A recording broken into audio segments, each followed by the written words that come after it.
Hi friends, நம்ம இந்த வீடியோவில் பிச்சு போட்ட சிக்கன் ஃப்ரை எப்படி செய்யணும் வாங்க பார்க்கலாம். ரொம்ப சிம்பிளானது, டேஸ்ட்டாகவும் இருக்கும். ஃபஸ்ட்டு வந்து ஒரு கடாயில் ஒரு பாத்திரத்தில் தண்ணி சேர்த்துக்கலாம். நம்ம தண்ணி சேர்த்துட்டு நல்லா கொதிக்கட்டும். இப்படி வச்சு நல்லா கொதிக்கட்டும். ஒரு 5லேருந்து ஒரு 7 நிமிஷம் நல்லா கொதிக்க ஆகும். இப்போ வந்து நல்லா ஓரளவுக்கு கொதிச்சிருச்சு.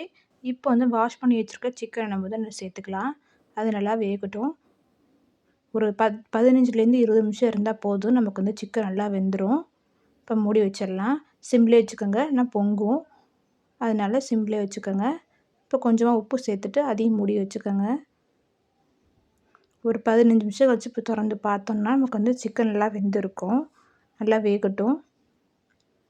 15 நிமிஷம் கழிச்சு திறந்து பார்த்தீங்கன்னா நமக்கு சிக்கன் நல்லா வெந்திருக்கும். இப்போ வந்து தனியாக அதை வந்து ஒரு பிளேட்டில் எடுத்து வச்சுக்கலாம்.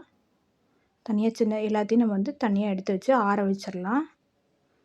எல்லாத்தையும் வடிகட்டி தண்ணி இல்லாமல் எடுத்துக்கோங்க. தண்ணி இல்லாமல் எடுத்துகிட்டு இந்த பாத்திரத்தை விளக்கிடுங்க. இதுக்கு தனியாக ஆறட்டும் ஒரு 10 நிமிஷம். இப்போ ஆறுனதும் வந்து பிச்சு போட்டுக்கலாம். நம்ம சூடாக இருந்தால் ஒரு 10 நிமிஷம் ஆறட்டும். இப்போ ஆறுனதும் நம்ம வந்து பிச்சு போட்டுடலாம். சின்ன சின்னதாக சதையாக இருக்கிறத பிச்சு போட்டுருங்க. எலும்பு இருந்தாலும் நீங்கள் அதில் கவலைப்பட தேவையில்லை, அதிலே போட்டுக்கலாம். ஒன்றும் தப்பு கிடையாது. இப்போ இது மாதிரி எல்லாத்தையும் நம்ம பிச்சு போட்டு வச்சு இப்போ வந்து அதே கடாயில் நல்லா வாஷ் பண்ணிட்டேன். வாஷ் பண்ணதும் அதை நடந்து அதில் இருக்க தண்ணிலாம் கொஞ்சம் போட்டும். தண்ணி போனதும் கொஞ்சமாக எண்ணெய் சேர்த்துக்கோங்க. ஒரு 2 ஸ்பூன் அளவுக்கு எண்ணெய் சேர்த்துக்கோங்க. சேர்த்துட்டு நல்லா எண்ணெய் காயட்டும். இப்போ எண்ணெய் காஞ்சதும் பட்டை 2, கிராம்பு 2, சோம்பு அது நல்லா பொரியட்டும். இப்போ அளவுக்கு நல்லா பொரிஞ்சிருச்சு.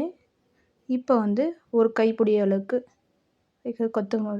கருவேப்பிலை, 2 பச்சை மிளகா, அப்புறம் பெரிய வெங்காயம் நைஸாக கட் பண்ணி வச்சுருக்கேன். அதையும் நம்ம சேர்த்துக்கலாம். நல்லா வதக்கிக்கோங்க. அது ஒன்றும் இல்லை, தக்காளி ஒரு பீஸு வந்துருச்சு, வேறு ஒன்றும் இல்லை. இது வந்து நல்லா கொஞ்சம் வெங்காயம் வந்து வதங்கணும். இப்போ வந்து ஒரு வதங்கினதும் இஞ்சி பூண்டு பேஸ்ட்டு 1 ஸ்பூன் அளவுக்கு சேர்த்துட்டு நல்லா வதக்கிக்கோங்க.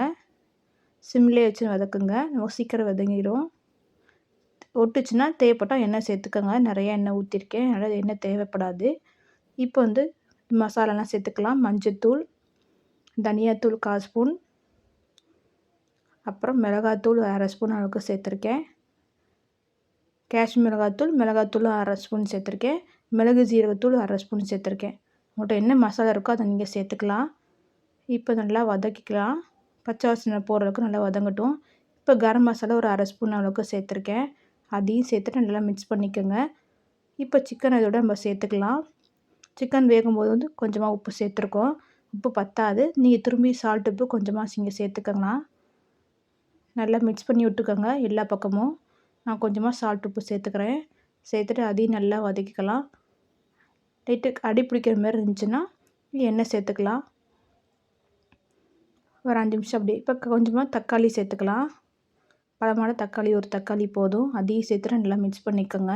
தேவைப்பட்டால் கொத்தமல்லி இங்கே சேர்த்துக்கலாம். அவ்வளோதான், ரெடி ஆகிடுச்சு சுவையான பிச்சு போட்ட சிக்கன் வறுவல். நீங்களும் வீட்டில் ட்ரை பண்ணி பார்த்துட்டு எப்படி இருந்துச்சுன்னு கமெண்ட் பண்ணுங்கள். Thank you friends.